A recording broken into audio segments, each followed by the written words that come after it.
com muito respeito, eu creio que vou chocar alguns irmãos evangélicos que seguem as minhas redes sociais. Então, você está preparado para o choque? Pois bem, lá vai. Eu não creio no arrebatamento da igreja. Pronto. Mas como? Será que o Rodrigo Silva perdeu a sua fé? Não é nada disso. E talvez você se surpreenda em saber que eu não estou sozinho nisto. Uma pesquisa feita pelo Pew Forum sobre religião e vida pública entrevistou 2.200 líderes evangélicos de 190 diferentes países e descobriu que 32% deles também não acreditam que haverá um arrebatamento secreto da igreja no fim dos tempos. Quando a pesquisa muito semelhante foi feita com teólogos, desta vez norte-americanos, o número daqueles que negavam ou nutriam sérias dúvidas sobre o arrebatamento era da ordem de 60%. Apenas para situar aqueles que talvez não saibam do que eu estou falando, é que uma grande parte dos cristãos evangélicos de hoje, especialmente pentecostais e neopentecostais, acredita que a segunda vinda de Cristo terá duas fases. A primeira é quando ele vem de maneira secreta para arrebatar ao céu aqueles crentes mortos e vivos, conforme está em 1 Tessalonicenses capítulo 4, versículos 13 a 17. Nesta compreensão, uma multidão de pessoas irá desaparecer de um momento para outro. É por isso que, em alguns automóveis, nós vemos às vezes aquele adesivo escrito: cuidado, em caso de arrebatamento, este automóvel ficará descontrolado. É uma maneira bem-humorada de pregar aquilo que eles acreditam.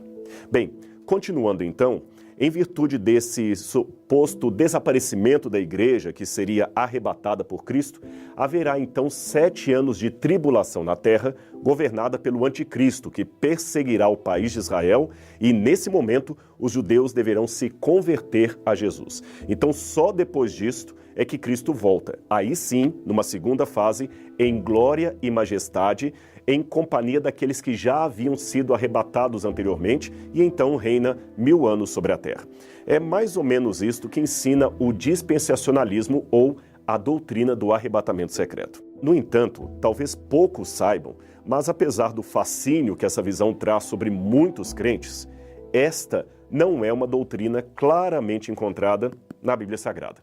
E mesmo que você diga não, está assim na Bíblia, deverá admitir que desde que o apóstolo João escreveu o Apocalipse até o ano de 1830, ninguém jamais falou dela. Ou seja, tivemos 1800 anos de cristianismo sem que ninguém sequer ouvisse falar do tal arrebatamento secreto.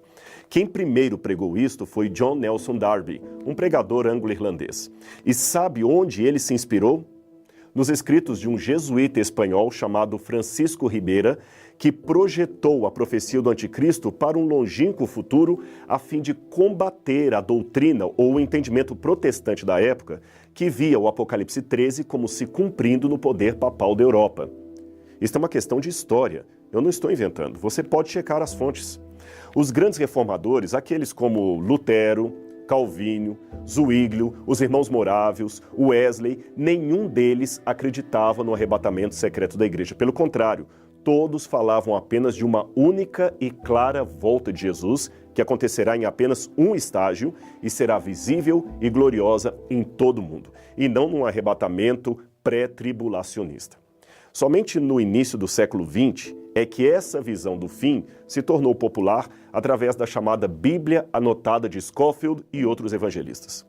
Agora, é estranho que uma doutrina assim tão complexa, tão bem elaborada como esta, e que seja supostamente bíblica, seja tão estranha na história do cristianismo. É estranho que nenhum servo de Deus a tenha percebido em 2000 anos de história da igreja.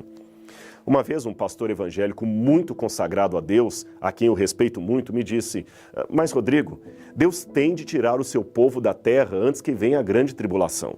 Veja, a história sagrada ensina que em todos os tempos, era ele argumentando, em todos os tempos de juízos divinos sobre as civilizações, Deus sempre livrou seus fiéis. Livrou Noé do dilúvio, livrou a Ló da destruição de Sodoma, livrou a Israel das 10 pragas que atribularam o Egito e prometeu livrar a sua igreja na hora daquela tentação que há de vir sobre toda a terra. Ele então citou Apocalipse capítulo 3, verso 10, que diz: eu te guardarei na hora da provação. Mas espere um pouco.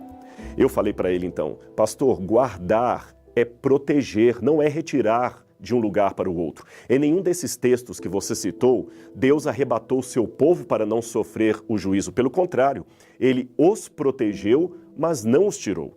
Jesus mesmo orou ao Pai: não peço que os tires do mundo, mas que os livres do mal. Veja, Noé estava protegido dentro da arca, mas permaneceu em meio ao dilúvio. Ló foi tirado pelos anjos, porém correndo em meio ao fogo que caía, e ele não foi arrebatado secretamente.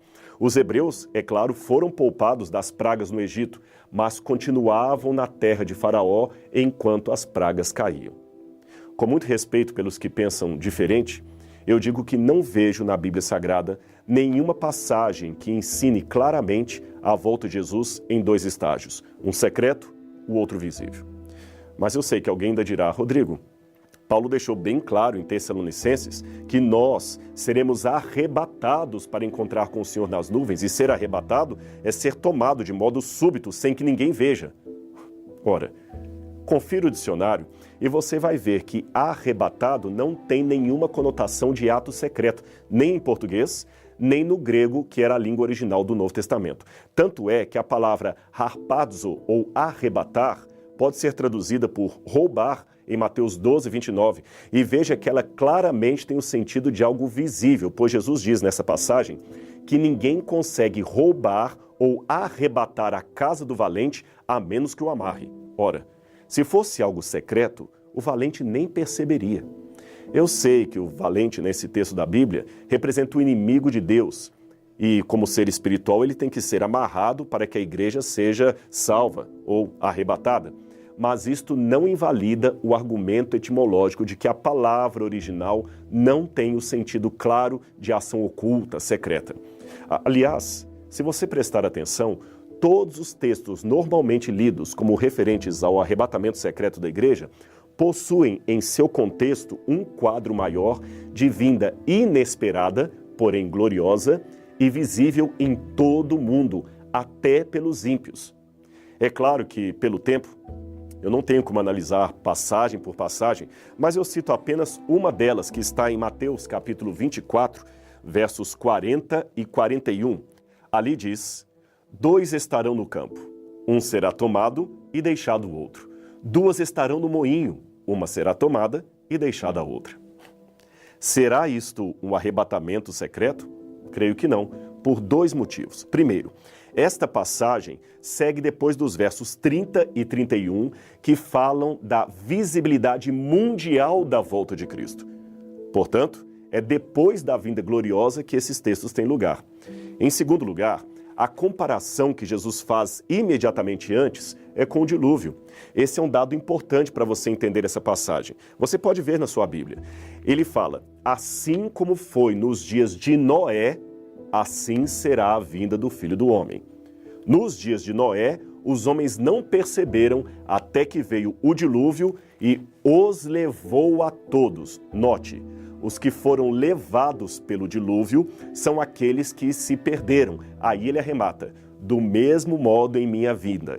Um será tomado e o outro deixado, ou seja, um será levado, como os antigos foram levados pelo dilúvio, e o outro será poupado, como poupada foi a família de Noé.